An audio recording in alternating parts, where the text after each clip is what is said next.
Boa noite.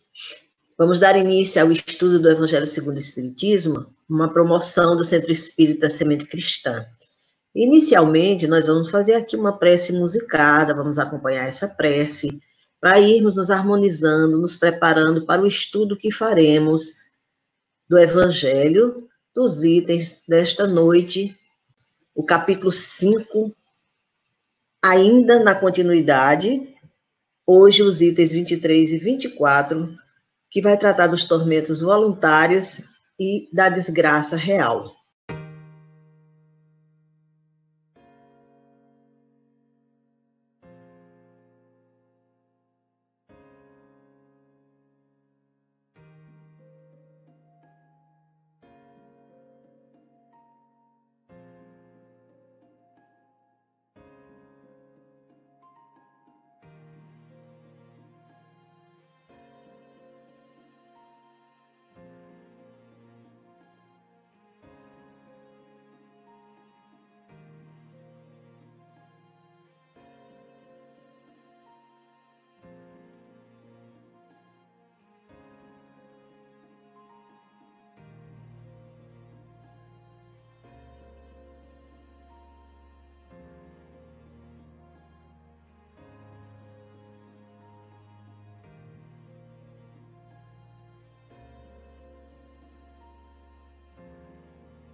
Que são esses tormentos voluntários, senão as agonias, as desgraças, as torturas, as aflições e angústias que estão em nossas vidas pela nossa forma desequilibrada de viver.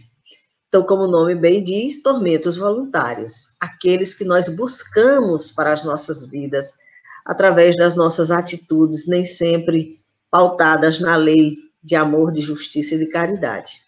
Então, nesse capítulo, que trata dos tormentos voluntários, o Espírito Fénelon, nessa mensagem, nos diz: vive o homem incessantemente em busca da felicidade, que também incessantemente lhe foge, porque felicidade sem mescla não se encontra na terra.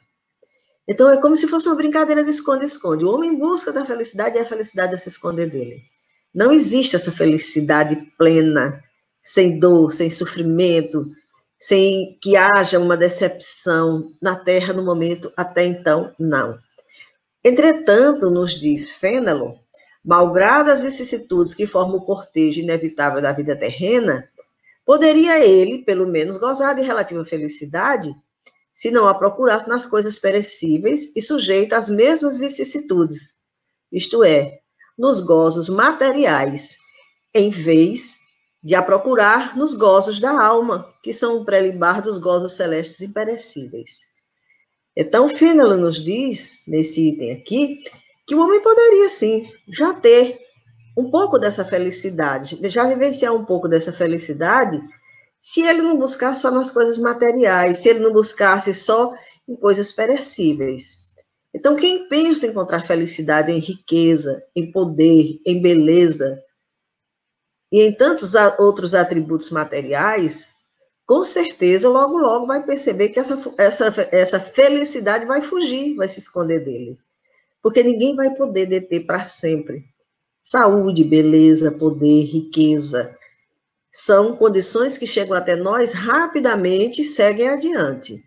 Agora, se o homem buscasse, sim, nas coisas espirituais, nos bons sentimentos, aí sim ele teria algo mais palpável, mais imperecível, para reter com ele e para dar-lhe felicidade a todo instante.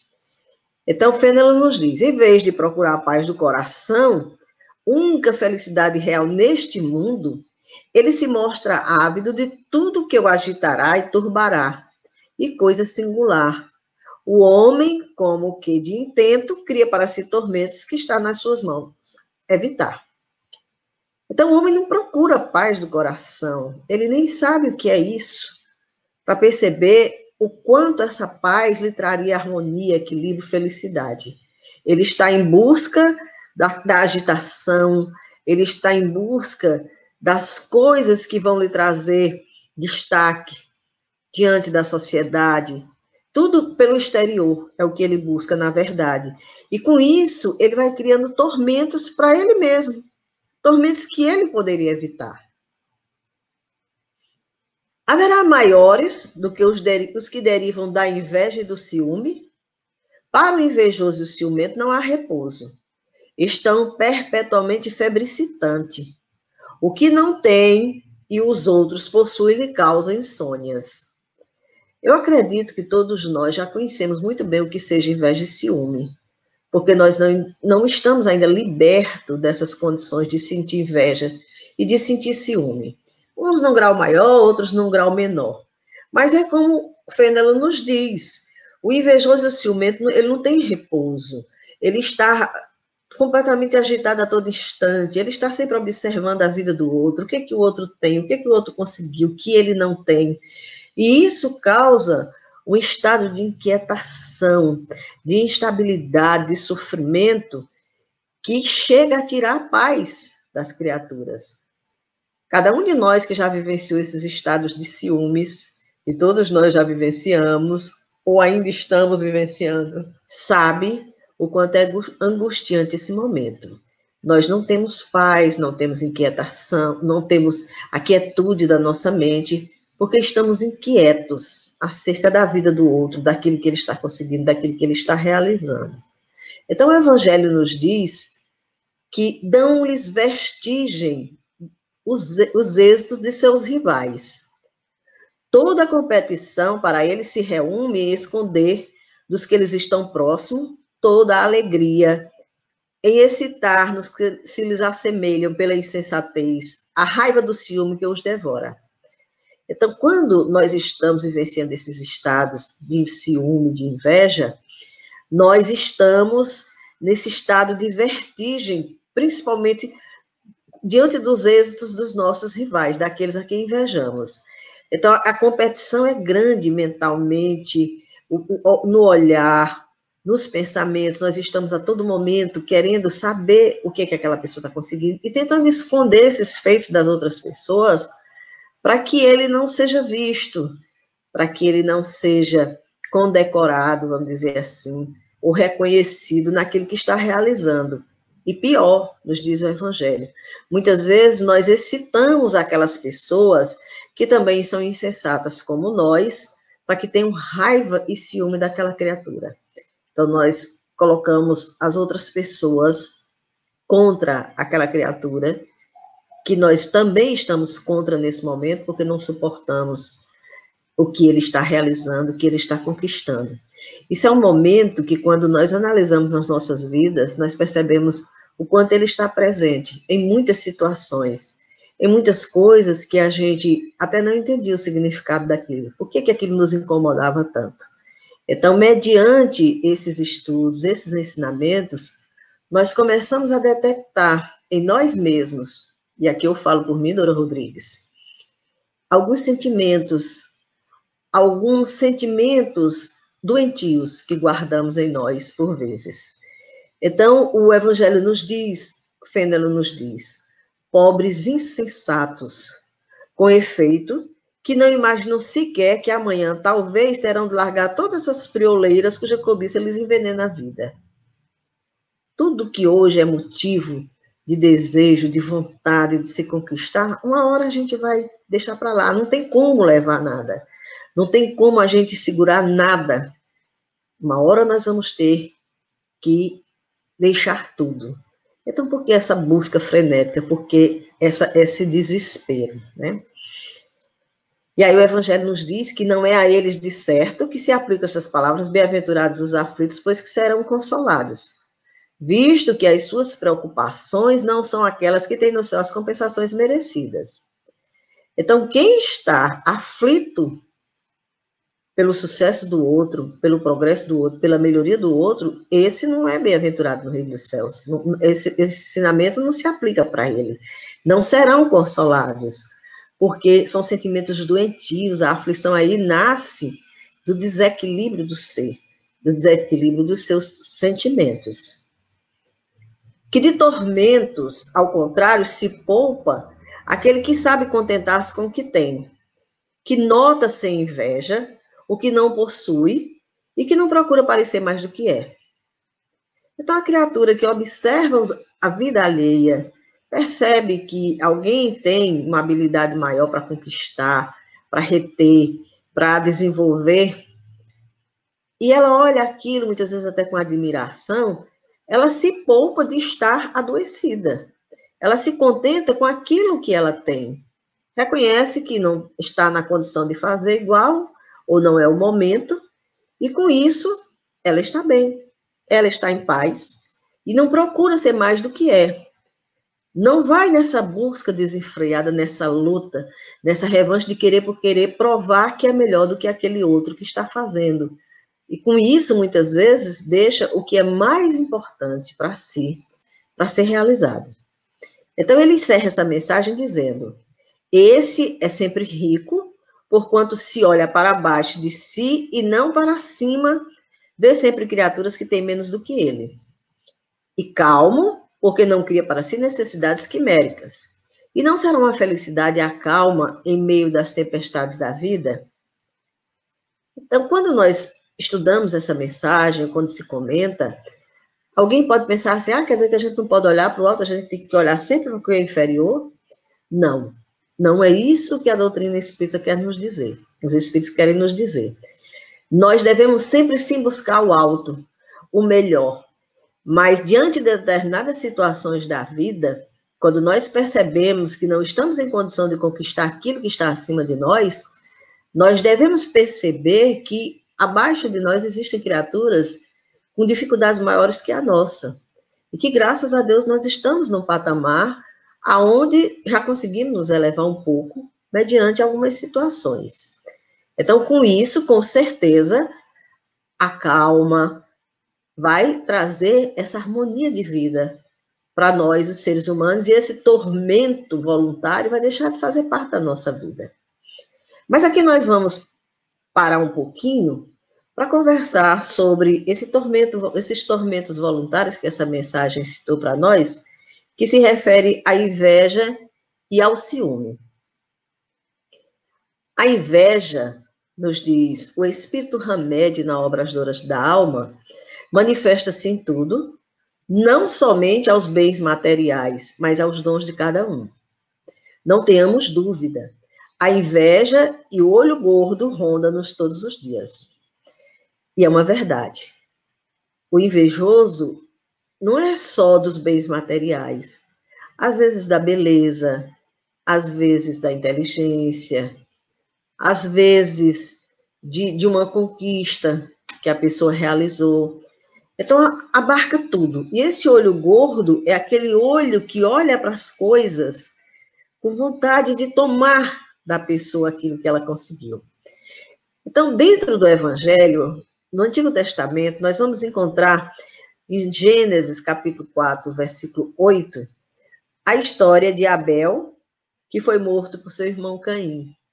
Lá no começo, no tempo de Moisés, nós vamos encontrar. E por quê? Por causa da inveja. Naquela época, existiam as práticas de se agradar a Deus, de se fazer oferendas. E aí o Abel sempre agradava aquele que eles chamavam de Deus, a quem iam colocar ofertas, e o Caim não agradava. E aí a gente já começa a observar, a gente entender que, na verdade, não era o nosso Deus todo bondade, todo justiça, todo misericórdia, Pai de todos nós, e sim uma entidade para que eles prestavam cultos. Porque essa entidade se alegrava com o que Abel trazia, mas não gostava do que Caim trazia. E aquilo foi gerando inveja em Caim. Um tormento que ele não suportou e tirou a vida do próprio irmão. Então, aqui já naquele começo, deixando claro para nós o que é esse sentimento adoecido.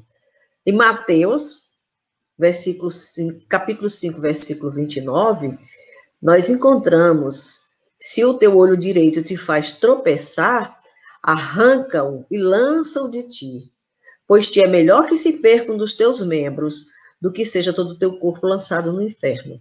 Nos ensina Jesus, referindo-se ao modo que utilizamos a faculdade da visão. Então, para a gente ter muito cuidado com o nosso olhar. Será que nosso olhar é esse olhar gordo, que olha para as coisas dos outros com desejo de tomar, de assambarcar aquilo que aquela criatura conquistou? Porque a gente sabe que existem criaturas que fazem tudo, muitas vezes, para tirar a conquista de outro. Seja do trabalho, seja das oportunidades, até mesmo do amor, da convivência. Então, o Hamed nos diz que observar a criatura tendo, criando e realizando provoca uma espécie de dor no invejoso, por ele não ser, não ter, não criar e não realizar. E por que ele não faz tudo isso? Então, ele não suporta. É uma dor que atinge o invejoso quando vê que o outro está realizando, está criando, está fazendo o que ele não está fazendo. Quando ele tem todas as possibilidades, ele também ir à luta e conseguir. Então, a inveja leva, por consequência, a maledicência, que tem por base ressaltar os equívocos e difamar. Assim é a estratégia do depreciador. Se eu não posso subir, tento rebaixar os outros. Assim compenso o meu complexo de inferioridade. A gente precisa ficar muito atento sobre tudo isso. Eu gosto muito de refletir nos ensinamentos, quando eu estou preparando um estudo, em mim. E isso é uma lição que precisamos aprender, que eu preciso me assegurar delas. Ter muito cuidado com o que a gente fala, com o que a gente diz de determinadas pessoas, de determinadas situações, porque nós temos um vício muito grande da maledicência. E quando a gente menos espera, a gente já falou.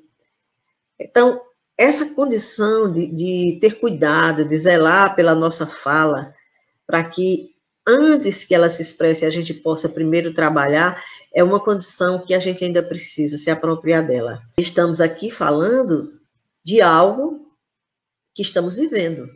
Não estamos aqui na Terra na condição de espíritos sublimados. E as lições do Evangelho estão aqui nos instruindo a cada momento.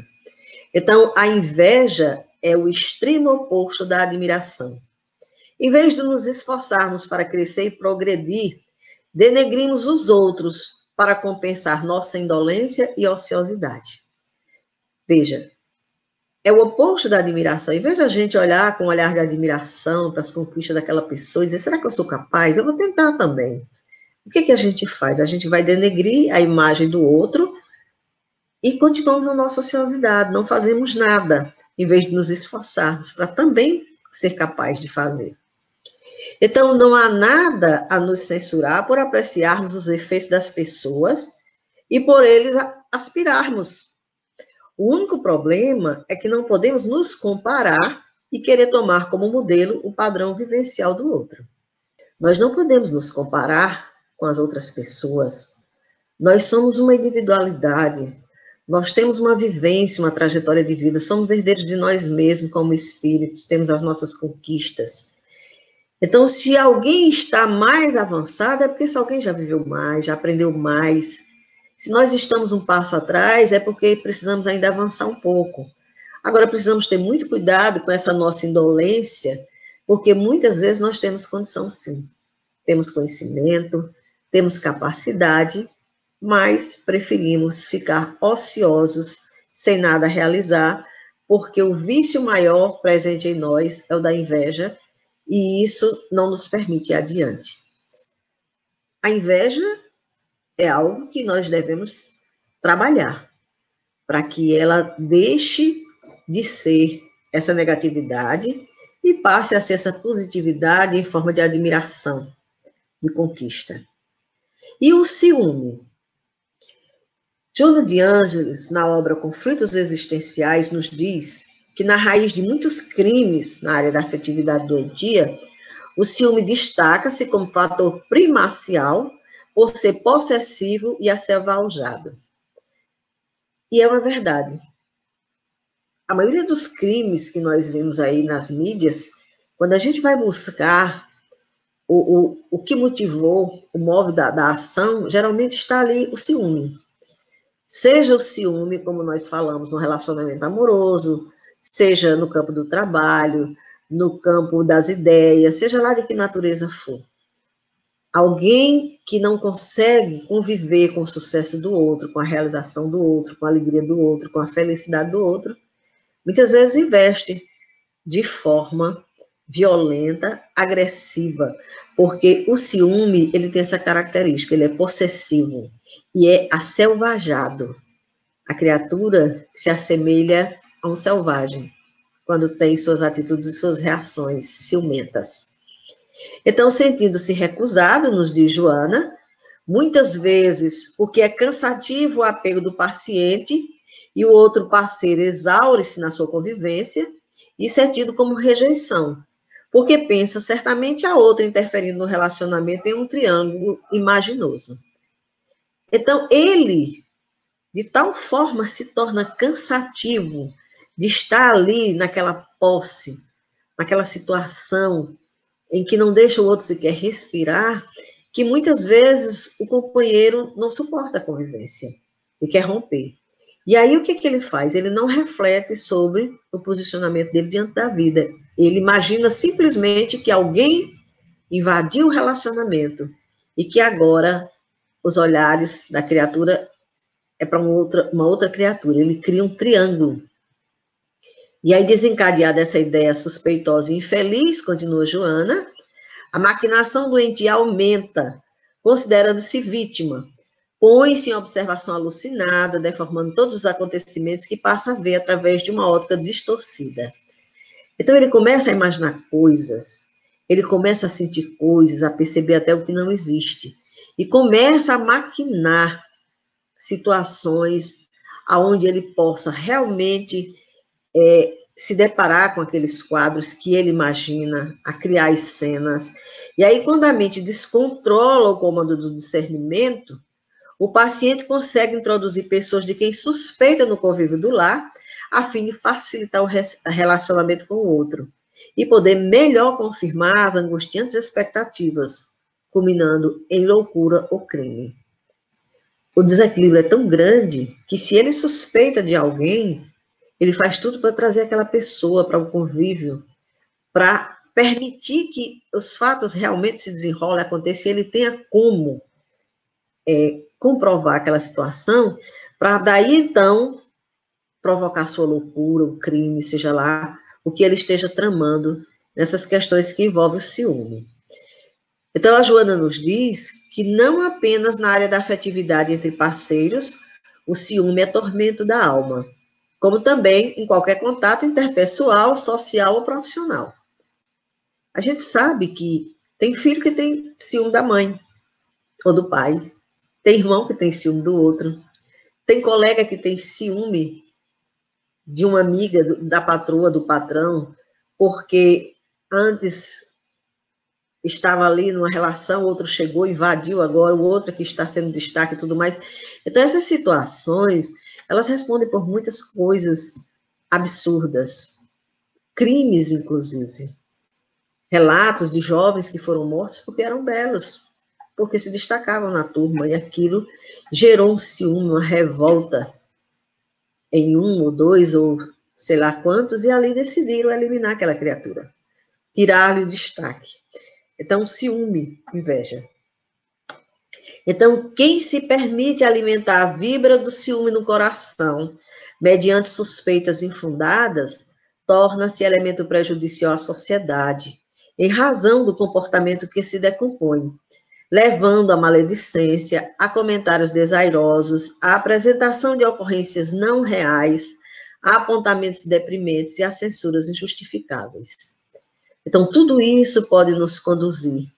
Se nós estamos observando que essa víbora, como nos diz Joana, já nos visita do ciúme, da inveja, precisamos ter muito cuidado para a gente não se encaminhar para essas situações, porque o ciúme estimula a inveja e ambos trabalham em comum acordo para anular a ação daqueles que eles inspiram o sentimento negativo. Então, é doentio esses sentimentos. Eles não deveriam fazer parte das nossas vidas, mas infelizmente aí estão para serem trabalhados. E o Evangelho nos chama a atenção para essa questão. Então, aqui nós passamos agora para o item que trata da desgraça real, porque nós estamos falando de inveja, de ciúme, de situações que podem surgir em função desses sentimentos negativos em nossas vidas. Então, vamos falar aqui também dessa desgraça real, que a Delfina de Girardin nos traz nessa mensagem, quando ela diz: toda gente fala da desgraça, toda gente já sentiu e julga conhecer-lhe o caráter múltiplo. Venho eu dizer-vos que quase toda gente se engana e que a desgraça real não é absolutamente o que os homens, isto é, os desgraçados, o supõem. Então, todos nós, quando ouvimos alguém falar que já vivenciou uma situação calamitosa, já teve uma desgraça na minha vida, a gente está assim, na minha também, a gente já vai logo embarcando junto. E a Delfina nos diz que a gente se engana. Aquilo que a gente viveu, na realidade, não é desgraça real, não. Nós não temos noção do que realmente seja uma desgraça real. E ela vai nos dizer o que se trata. Ela nos diz que nós vimos a desgraça na miséria, no fogão sem lume, no credor que ameaça, no berço de que o anjo sorridente desapareceu nas lágrimas, no féretro que se acompanha de cabeça descoberta e com coração despedaçado, na angústia da traição, na desnudação do orgulho, que desejara envolver-se em púrpura e mal oculta sua nudez sobre os andrajos da vaidade. A tudo isso e a muitas coisas mais se dá o nome de desgraça, mas na linguagem humana, sim, é desgraça para os que só veem o presente. Então a gente diz, morreu a pessoa, isso é uma desgraça na vida da pessoa, tão jovem, um bebê, um jovem que tinha tudo pela frente, a gente chama isso de desgraça. Uma traição, a gente chama isso de desgraça. São situações que a gente vai achando, a fome, tudo isso, a gente acha que isso é desgraça, mas esse Espírito grandioso vem nos dizer que isso é o que a gente dá esse nome, porque nós só vemos o presente. Nós só vemos o momento. A verdadeira desgraça, ela nos diz, está nas consequências de um fato mais do que o próprio fato. Então, não é nós vivenciarmos esses estados que nós falamos agora há pouco, que muitas vezes são estados necessários ao nosso aprendizado e à nossa evolução. Nós encarnamos dentro de determinados quadros de vivências, de experiências. Alguns precisam passar pela prova da miséria, outros por perdas de familiares em tenra idade, doenças, dor e sofrimento, tudo isso faz parte do nosso aprendizado aqui na Terra. Então, a gente chama de desgraça porque a gente não entende o porquê daquelas situações em nossas vidas. Mas a Delfina de Girardin nos diz que a desgraça, na realidade, está nas consequências de um fato mais do que no próprio fato. Ou seja, está muito mais naquilo que a gente faz e que vai gerar uma consequência do que naquela vivência que a gente acha que é desgraça, como nós acabamos de falar. Então, ela diz, dizei-me se um acontecimento considerado ditoso na ocasião, mas que acarreta consequências funestas, não é realmente mais desgraçado do que o outro que, a princípio, causa viva contrariedade e acaba produzindo bem. Dizei-me se a tempestade que vos arranca as árvores, mas que saneia o ar, dissipando os miasmas insalubres que causariam a morte, não é antes uma felicidade do que uma infelicidade? Então, muitas coisas acontecem em nossas vidas que naquele momento nós achamos que aquilo é felicidade. passado um tempo, as consequências chegam, e aí a gente viu que aquilo foi uma desgraça na nossa vida. Para que aquilo aconteceu na minha vida? Por que eu me permiti viver aquilo? E aí essas consequências é que vão gerar a verdadeira desgraça. Porque a partir dessas consequências nós estaremos nos comprometendo com débitos, com aprendizados, e aí com dores, com sofrimentos. Então, muitas vezes, a gente está passando por um momento de dor, de dificuldade, em que a gente não consegue entender, meu Deus, por que é tão difícil, por que eu luto tanto e não consigo. E lá na frente, a gente percebe que toda aquela dificuldade foi super importante para que hoje a gente estivesse vivendo aqueles momentos. E aí a gente diz assim, graças àqueles momentos, hoje eu agradeço a Deus. Eu não entendi quando eu passei, mas hoje eu agradeço a Deus, porque foi graças a Ele que hoje eu estou nessa condição de entendimento, de vivência, de harmonia, de paz. Então, ela nos chama a atenção justamente para isso. Porque muitas vezes a gente vê uma tempestade muito grande, derrubando árvores e tudo mais, mas ela está higienizando a nossa atmosfera. No outro dia, um sol belíssimo, azul, claro, tudo muito bonito. E sem aquela tempestade, nós não teríamos, com certeza, aquele céu azul e teríamos sérios problemas na nossa atmosfera. Então, ela diz, para julgarmos de qualquer coisa, precisamos ver-lhe as consequências. Assim, para bem apreciarmos o que em realidade é ditoso ou inditoso para o homem, precisamos transportar-nos para além desta vida, porque é lá que as consequências se fazem sentir. Então, toda e qualquer situação que estejamos vivendo, vamos nos transportar para além dessa vida e pensar, meu Deus, qual o sentido de tudo isso na minha vida? Por que eu estou vivendo? Quais as razões que me trouxeram até aqui para que eu vivenciasse esse estado? E aonde ele vai me levar? Qual o favorecimento que eu vou ter diante da minha postura, de acordo com o que eu ajo ou como eu reajo diante dos fatos? E aí ela diz, ora, tudo que se chama infelicidade, segundo as acanhadas vistas humanas, cessa com a vida corporal e encontra a sua compensação na vida futura. Tudo, tudo, tudo, tudo. O que para nós, as nossas vistas humanas, é felicidade, quando a gente fechar os olhos, não nos acompanha, não permanece conosco. E sim, as conquistas morais, que é isso que a gente vai levar. Que é isso que vai nos tornar feliz na vida futura, na vida que nos aguarda. E aí ela diz, vou revelar-vos a infelicidade sob uma nova forma, ou seja, de uma forma que a gente ainda não viu. Sob a forma bela e florida que acolheis e desejai com todas as veras de vossas almas iludidas. A infelicidade é a alegria, é o prazer, é o tumulto, é a vã agitação, é a satisfação louca da vaidade que fazem calar a consciência, que comprimem a ação do pensamento, que atordou o homem com relação ao seu futuro. A infelicidade é o ópio do esquecimento que ardentemente procurais conseguir.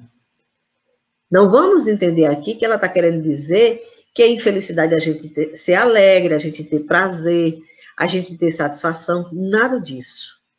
Aqui ela se refere a essas alegrias, a esses prazeres, a esses tumultos, essa agitação que faz calar a consciência, que a gente está ali realizando a qualquer preço.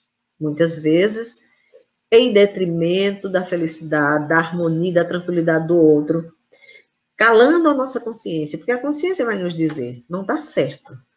Não é dessa forma que você deve se alegrar, não é dessa forma que você deve ter prazer. E aí, muitas vezes, nós calamos essa consciência, e aí, o que a gente faz? A gente comprime o pensamento, não deixa nem que o pensamento se expresse, porque a gente não quer pensar. Não quero pensar se eu vou responder por isso, se eu não vou, se isso vai ser bom para mim, não vou, eu quero viver o momento. Então, isso, sim, é infelicidade, segundo a nossa irmã. E ela nos diz, esperai vós que chorais, tremei vós que rides, pois que o vosso corpo está satisfeito. A Deus não se engana, não se foge ao destino, e as provações, credoras mais impiedosas do que a matilha que a miséria desencadeia, vos espreitam o repouso ilusório, para vos emergir de súbito na agonia da verdadeira infelicidade, daquela que surpreende a alma amolentada pela indiferença e pelo egoísmo. Então, quem está chorando hoje, humildemente, entregando a Deus as suas dores, espere, bem-aventurados os aflitos. Agora, tremeis vós que rides, porque o vosso corpo está satisfeito, ou seja, tremeis todos nós, quando estamos vivendo loucamente a vida da matéria, quando estamos fazendo de conta que não somos nem filhos de Deus, porque não atentamos por seus ensinamentos. E como nos diz a mensagem do Evangelho, a Deus não se engana. Tudo que nós fazemos fica registrado na nossa própria consciência. Nós não vamos fugir dela, nós não vamos poder fugir dela um dia. E aí o que vai acontecer? Todas essas atitudes vão desencadear para nós dores, como a agonia de estarmos sofrendo numa nova encarnação, numa situação em que a gente nem lembra, respondendo por débitos, por coisas que a gente fez diante da lei, que achou que Deus não estava nem vendo, porque muitas vezes a gente burla a lei humana e acha que passou em brancas nuvens por isso, mas tudo está registrado na nossa consciência. Tudo está registrado na lei de Deus, que é perfeita e que não está favorecendo nem ao rico, nem ao pobre, nem ao preto, nem ao branco. Não existe essa condição diante de Deus como essa que nós colocamos aqui de separação, de qualificação. Para Deus, todos nós somos seus filhos, filhos amados, filhos queridos, e responderemos ceitil por ceitil. Então, todas as vezes que nós fazemos da nossa consciência calamos a nossa consciência e não permitimos que ela se manifeste, que ela nos chame a atenção, nós estamos resvalando aí para a dor, nos afastando cada vez mais dessa felicidade que a gente busca. Então, nós estamos naquela correria, atrás da felicidade, ela fugindo de nós. Por quê?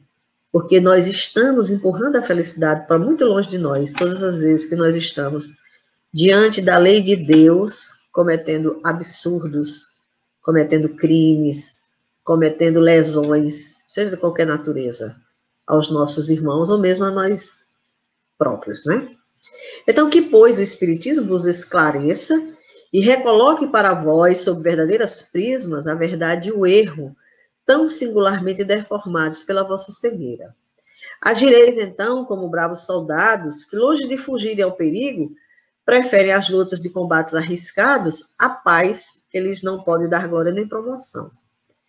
Então, graças a Deus, nós temos a doutrina espírita hoje, que nos esclarece, que nos alerta, e aí a gente prefere como aquele soldado.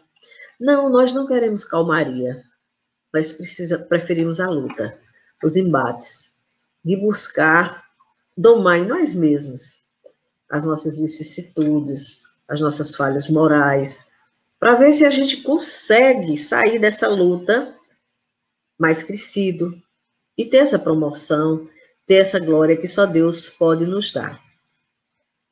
E aí a Delfina já encerra a mensagem dizendo: que importa ao soldado perder na refrega armas, bagagens e uniforme, desde que saia vencedor e com glória? Que importa ao que tem fé no futuro deixar no campo de batalha da vida a riqueza e o manto de carne, contanto que sua alma entre gloriosa no reino dos céus? Então, não é a renúncia à riqueza, à glória, por não lutar, por não conquistar. É não ter apego, é não colocar em primeiro plano, é não usar dessas condições, fazendo com que outras pessoas sejam retiradas do caminho, para que a gente possa conseguir.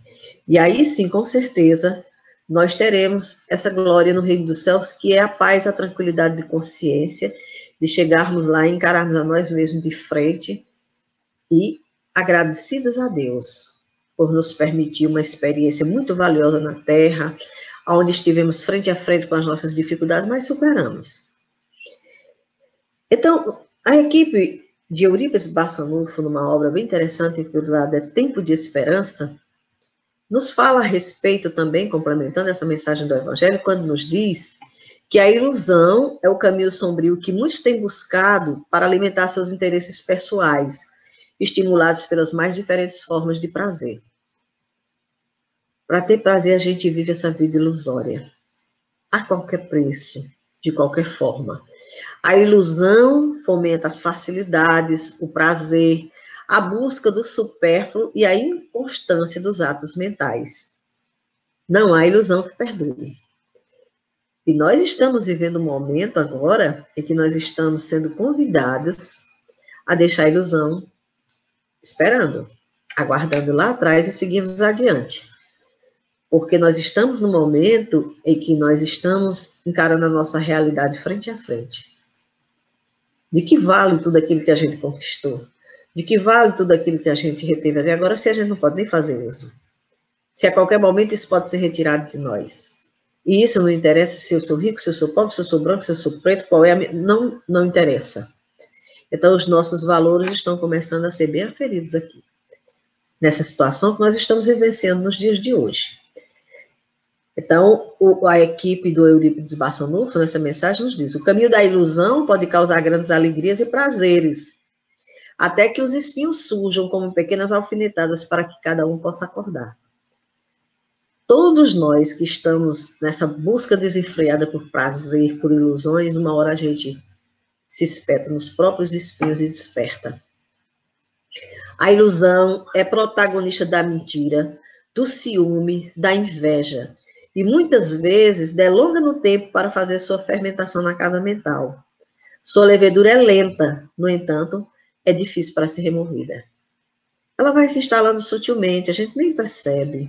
E quando menos espera, a gente é só ilusão, a gente é só ciúme, aí faz uso da mentira, da inveja, de tantas outras situações, que quando quer dar um baixa não consegue.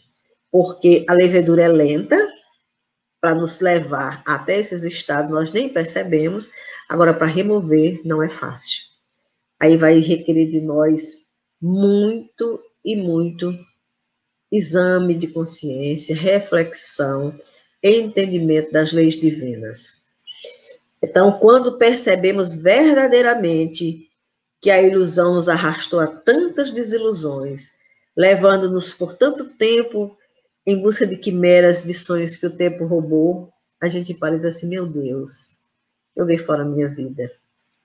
Passei a vida atrás disso, qual o sentido de tudo isso para mim? Quando a gente para, já não tem mais sentido. E o que foi feito da vida até então?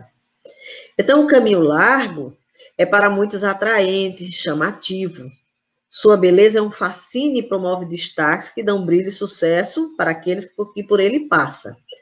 Nesse caminho, nos deparamos com a fama, o dinheiro, posição social, destaques, títulos honrosos que lhe asseguram bem-estar. Esse é o caminho largo que muitos ambicionam, desejam e querem. E a gente precisa ter muito cuidado com a largueza desses caminhos, porque a gente pode trilhar por eles, mas sem se deixar conduzir de forma tão liberta, tão liberal, tão ilusória. Quando o espírito passa a agir de forma amadurecida, valoriza outros momentos da vida, o que faz dele um ser simples e sincero. A simplicidade não impede que ele adquira suas conquistas materiais e tenha sucesso. Porém, seu olhar para essas conquistas são vistas como ricas e amplas oportunidades de ampliar o seu bem-estar e do seu próximo. Então, caminhar pela porta estreita, nos diz os nossos irmãos, é estreitar seus pensamentos com Deus, passando a ter uma existência cheia de valores. Então, é essa a mensagem que os nossos irmãos nos trouxeram nesse capítulo do Evangelho segundo o Espiritismo, chamando a nossa atenção para esses tormentos que a gente traz todos os dias para nossas vidas, que a gente fique atento a eles. Observemos como é que está a nossa inveja, como é que está o nosso ciúme, observemos como é que estão as nossas ilusões, porque muitas vezes nós estamos achando que a nossa vida é uma vida ingrata, infeliz, é uma desgraça, mas nós não temos ideia do que realmente seja desgraça. E hoje entendemos aqui, com o ensinamento da nossa irmã Gerardine, que está nas consequências dos atos, dos fatos, muito mais do que no fato em si. Então, nós encerramos o nosso evangelho de hoje, desejando a todos muita paz, muita harmonia, muitas alegrias. Que Jesus, o nosso mestre, irmão maior, seja sempre presente em nossas vidas, nos nossos pensamentos, nos nossos sentimentos, nos nossos entendimentos. Porque Ele está sempre próximo de nós, mas que possamos nos aproximar dEle, lembrando não só as nossas necessidades, mas também as necessidades dos nossos irmãos e a humanidade. Somos todos filhos de Deus. E nesse momento em que nos encontramos, nesse estado em que a Terra está vivenciando de muitas dores, de muitos sofrimentos, peçamos a Deus bênçãos, luzes, entendimento para todos nós que aqui ainda nos encontramos nesse planeta, para que a gente possa transformar essa humanidade e assim ela mais rapidamente sair dessa situação de caos, de dor e de sofrimento. E que as suas bênçãos se derramem sobre todos os nossos irmãos em humanidade, aqueles que sofrem, aqueles que estão vivenciando as dores desse vírus, dessa doença nos hospitais. Que os anjos benditos de Deus, arcanjos da caridade, visitem a todos, levando força, fé, amparo, assistência. E em nome do nosso Mestre amado Jesus, nós encerramos o nosso Evangelho de hoje. Muita paz a todos. Graças a Deus.